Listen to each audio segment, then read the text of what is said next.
হেদায়েত কেন হারিয়ে যায়? আল্লাহ তাআলা কেবল তার বাছাইকৃত বান্দাদেরই হেদায়েত দান করেন। হেদায়েত আল্লাহ তাআলার অনুগ্রহ। হেদায়েত পাওয়ার পর তা ধরে রাখা আমাদের দায়িত্ব। দুর্ভাগ্যজনকভাবে আল্লাহর কিছু বান্দাকে দেখা যায় হঠাৎ খুব ইবাদত বন্দেগী করছেন, কিছুদিন যাওয়ার পর তিনি হেদায়েত হারিয়ে ফেলেন, ইবাদতে আগের মতো স্পৃহা পান না। এর উল্লেখযোগ্য কিছু কারণ নিম্নরূপ। ১. ফিতনা। হেদায়েত পেলেই কারো জান্নাত নিশ্চিত নয়। হেদায়েত প্রাপ্তকে আল্লাহ তাআলা বিভিন্নভাবে পরীক্ষা করেন। নানা রকম ফিতনা তার সামনে আসে।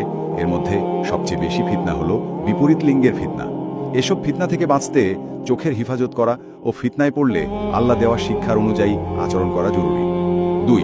দিনদারদের সান্নিধ্যে না থাকা। অনেকে হেদায়েত পাওয়ার পর ব্যক্তি জীবনে কেবল নামাজকে ধরে রাখেন, ইসলামের ফরজ জ্ঞানার্জনের চেষ্টা করেন না, দিনী মজলিসগুলোতে যান না, আলেমদের সাথে থাকেন না। সরাসরি আলেমদের থেকে জ্ঞান অর্জন করতে না পারলেও অনলাইনে বিষয়ভিত্তিক আলোচনা শোনা যেতে পারে। ৩.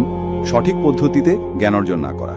সদ্য হিদায়তপ্রাপ্ত অনেককে দেখা যায় ইসলামের মৌলিক বিষয়গুলো বাদ দিয়ে অনেক গভীর বা ইখতিলাফি বিষয় নিয়ে পড়ে আছেন, যেগুলো সম্পর্কে তার প্রাথমিক জ্ঞান নেই।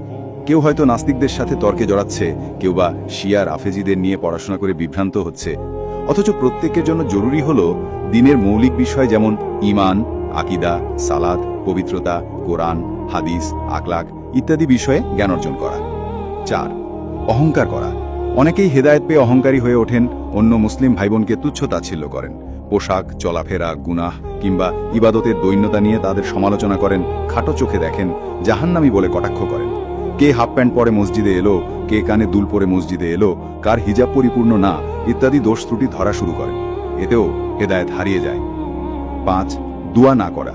অনেকেই ভাবেন হেদায়েত চিরস্থায়ী, কিন্তু আল্লাহ তাআলা পবিত্র কোরআনে দুয়া শিখিয়েছেন, রাব্বানা লা তুজিগ কুলুবানা বাদা ইজ হাদাইতানা ওয়া হাব লানা মিন লাদুনকা রাহমাতান ইন্নাকা আনতাল ওয়াহাব।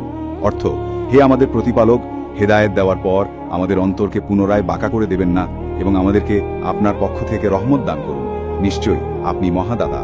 সূরা আলী ইমরান আয়াত ৮। নবীজি সাল্লাল্লাহু আলাইহি সাল্লামও হেদায়েত ধরে রাখার জন্য অনেক দোয়া করতেন, যেমন ইয়া মুকাল্লিবুল কুলুব সাব্বিত কালবি আলা দীনিক, অর্থাৎ হে অন্তরসমূহের পরিবর্তনকারী, আমার অন্তরকে আপনার দ্বীনের উপর অবিচল রাখুন। সুতরাং হেদায়েত ধরে রাখতে অধিক পরিমাণে দোয়া করা জরুরি। ৬. নিয়মিত তওবা ইস্তিগফার না করা। মানুষ হিসেবে নিজের অজান্তেই আমাদের অনেক গুনাহ হয়ে যায়। এসব গুনাহ থেকে বাঁচতে ও নিজের হেদায়েতকে নবায়ন করতে নিয়মিত তওবা ইস্তিগফার করা জরুরি। গুনাহের জন্য নিয়মিত ক্ষমা প্রার্থনা না করলে গুনাহ জমতে জমতে মানুষ একসময় হেদায়েত থেকে ছিটকে পড়ে।